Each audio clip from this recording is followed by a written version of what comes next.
Je, umewahi kujiuliza ni maumivu gani hupitia mtoto anayefichwa ndani ya nyumba kwa sababu ana ulemavu? Je, umewahi kufikiria uchungu wa mume au mke aliyetekelezwa baada ya kupata ulemavu kutokana na hatari au ugonjwa? Leo hatutazungumzia siasa. Leo tutazungumzia kuhusu ubinadamu. Hii ni sauti ya wale ambao mara nyingi hawana nafasi ya kusikika. Karibu Mr. Zack, mahali ambapo tunasimulia ukweli, kuelimisha jamii na kutetea haki za kila Mkenya. Kama ni mara yako ya kwanza kufika hapa, usisahau kubonyeza subscribe, like na share ili ujumbe huu uwafikie maelfu ya watu. Habari yako popote ulipo. Mimi ni Nyambunde Zack na kukaribisha tena kwenye Mr. Zack. Leo tunazungumza mada ambayo huenda isiwe maarufu kama siasa, lakini ina umuhimu mkubwa kuliko tunavyofikiria. Kila siku kuna watoto wanaozaliwa na ulemavu. Wengine hupata ulemavu baadaye kutokana na ajali, ugonjwa na sababu nyingine. Lakini jambo la kusikitisha ni kwamba changamoto kubwa si ulemavu wenyewe. Changamoto kubwa ni namna jamii inavyowachukulia. Wapo wanaofichwa ndani ya nyumba, wapo wanaonyimwa elimu, wapo wanaotekelezwa na familia zao, wapo wanaoachwa na wenzi wao, na wapo wanaoishi maisha ya upweke bila mtu wa kuwapa matumaini. Leo tuzungumze ukweli. Kwanza tunaanza na kujua kwamba ulemavu si adhabu. Jamii nyingi bado zinaamini mtoto akizaliwa na ulemavu ni laana au adhabu. Huu ni mtazamo unaowaumiza watoto wengi na wazazi wao. Ukweli ni kwamba ulemavu unaweza kusababishwa na mambo mengi tofauti. Wakati mwingine ni hali ya kuzaliwa nayo, wakati mwingine inatokana na ajali au ugonjwa. Hakuna anayechagua kuzaliwa na ulemavu na hakuna anayepanga kupata ajali. Ndio maana hakuna anayepaswa kunyanyapaliwa kwa sababu hiyo. Badala ya kulaumu jamii, unapaswa kusaidia. Tuongee kuhusu wazazi ambao wanaficha watoto wao. Kuna wazazi ambao hawataki hata mtoto wao aonekane nje. Wanaogopa maneno ya watu, wanaogopa kuchekwa. Lakini mtoto huyo pia ana haki ya kuishi, ana haki ya kucheza, ana haki ya kusoma, ana haki ya kupendwa kama mtoto mwingine. Kadri mtoto anavyofichwa, ndivyo anavyokosa nafasi ya kujifunza na kujiamini. Mtoto mwenye ulemavu sio mzigo, ni mtoto mwenye ndoto kama mtoto mwingine. Elimu ni ufunguo. Wazazi wengine hawajui kwamba kuna shule za programu zinazoweza kusaidia watoto wenye ulemavu.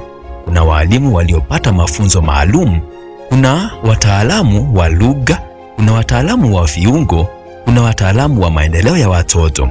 Kadri mtoto anavyoanza kusaidiwa mapema, ndivyo nafasi yake ya kujitegemea inavyoongezeka.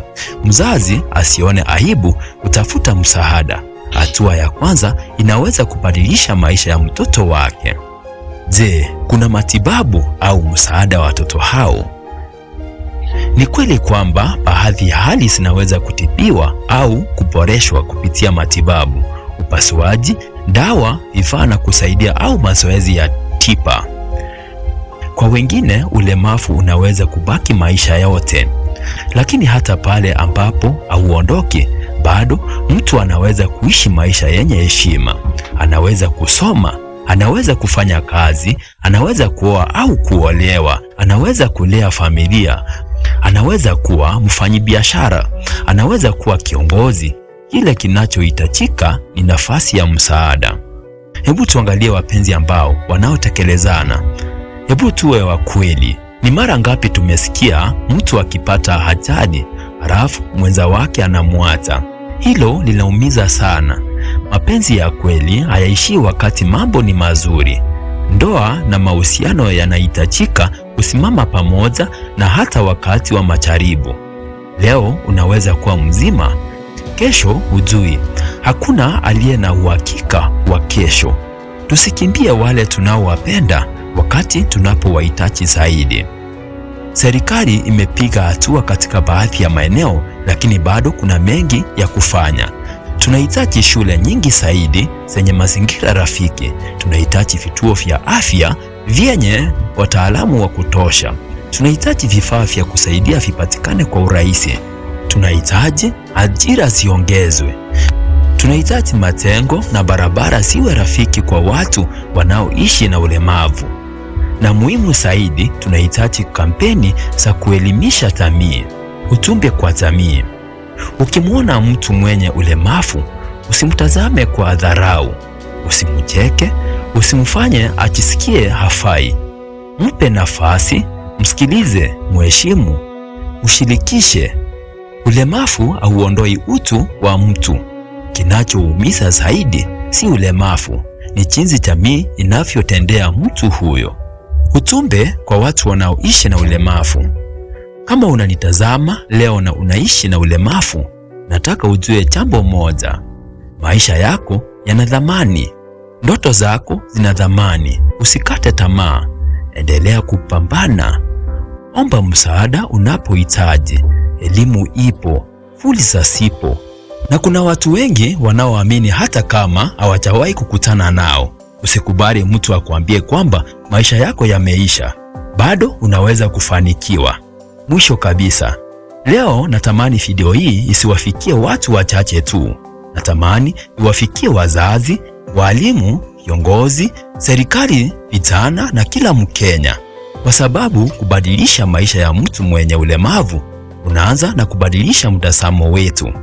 Tukifanya hivyo, tutajenga Kenya yenye usawa, upendo na utu. Kama umeguswa na ujumbe huu, tafadhali usiishie kutazama tu. Bonyeza like, share video hii kwa familia na marafiki. Andika maoni yako kwenye comment.